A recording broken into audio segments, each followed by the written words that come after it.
1.5, please.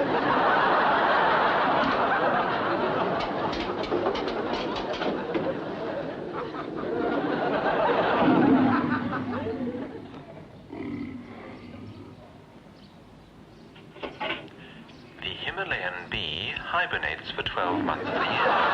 It is most usually found underground in the foothills of the Andes. The bee hunts in pears and other fruits for sustenance and has a somewhat savage nature. Unlike normal bees, it produces beef extract and is worshipped by a tribe of unbelievably stupid pygmies. Here. What? Can't you read? What? Do not feed. You're not allowed to eat within the precincts of the zoo, Dad. What's I do with my biscuits, Pete? Chuck them away. Give them to the animals. Sorry, Pete, I didn't know, Pete. Sorry about that.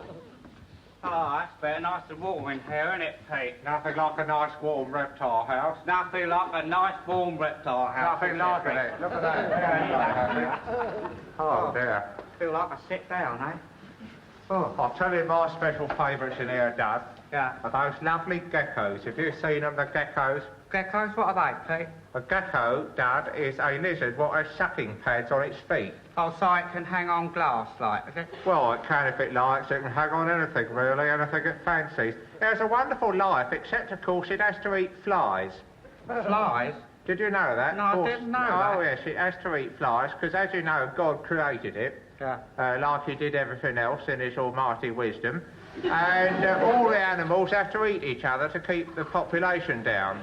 And the gecko got lumbered with flies. And, you know, it's all right when it's born. Its mother brings it up some flies all mashed up, daintily garnished with a daisy on top of it, so it don't know what it's eating. But as soon as it learns to speak, Dad, and communicate, it says to its mother, "Excuse me, what's this I'm eating?" And she has to reply, "Flies." Darling. Well, she sugars the pill a bit by saying, "Flies, darling, they're very good for you." Yeah. But that's why the gecko doesn't live very long. It can't bear eating the stuff. Yeah. I don't blame it, really, with a diet of flies. I couldn't bear that, eating flies. I wouldn't like to be a gecko. I'd like to be a poisonous snake, actually, Pete. Well, you've got, you know, fangs and Yeah, that. fangs. You've got prominent teeth, haven't you, Yeah. already? You do well. I'd follow them out, put a bit of cyanide in them, and go round and, you know, put my teeth into people's arms and kill them. What sort of a poisonous snake would you be? Would you be an asp? No, that'd be a viper. Well, that's the same thing as an asp. An asp is a viper, Dad. Is it? Asp was a word invented by Shakespeare during the 13th century to denote a viper. Because, as you know, Shakespeare, what a wonderful writer. What a wonderful writer. What a wonderful writer. He was doing this wonderful verse play about Cleopatra, how she got wrapped up in the carpet. Oh, that's right. She was on the needle in the carpet. That's right. And, Shakespeare had been writing this wonderful verse couplet to describe the scene when a snake comes rustling up her undies and begins to start biting into her... busty substances. into her busty substances. And he'd written this wonderful verse couplet, you see, but the only thing is he only had one syllable to describe the snake. Oh. So viper was too long for the scansion, so he invented the word asp, and a very good word. Wonderful. I suppose it's a sort of Shakespearean abbreviation for a stinging personality. ASP, yes, I suppose that's the reason. Yeah. Yeah. Now, I don't reckon it was an asp what stung Cleopatra in the chest. I bet it was a bra constrictor. What do you mean? It was an asp? A bra constrictor, Pete.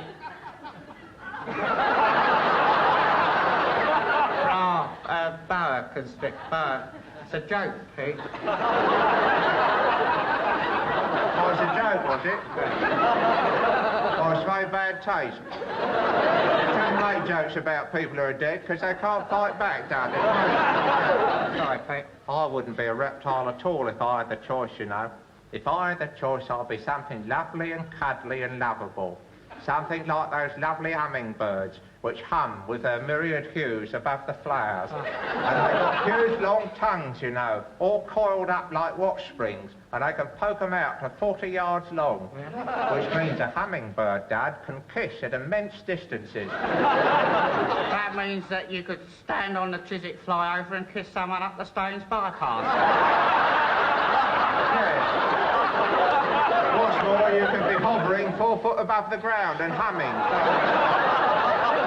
A wonderful opportunity. Wonderful. Wonderful. I'll tell you a creature I think is a very cuddly little creature. That's a chameleon.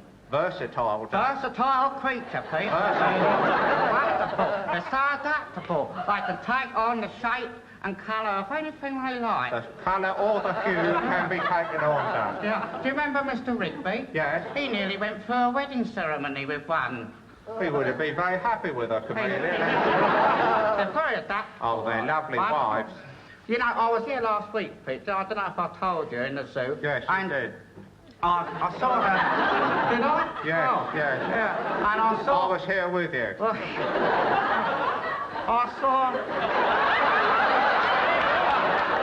I saw this sign saying topical fish this way.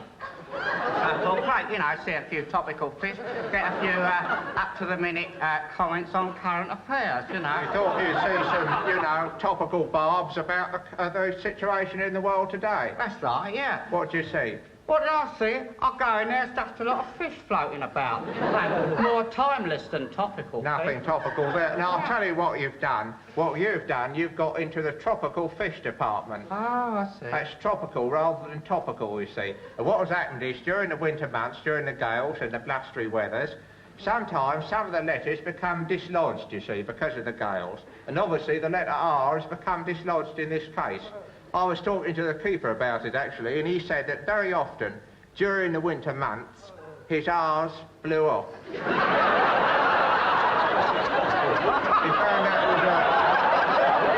found that was a feature of his winter life. His R's blown off. Well, I think I've had enough of the reptile house. I've had quite enough. I'll tell you what, let's go on to the wonky house. No, that's an M. What's got blown upside down?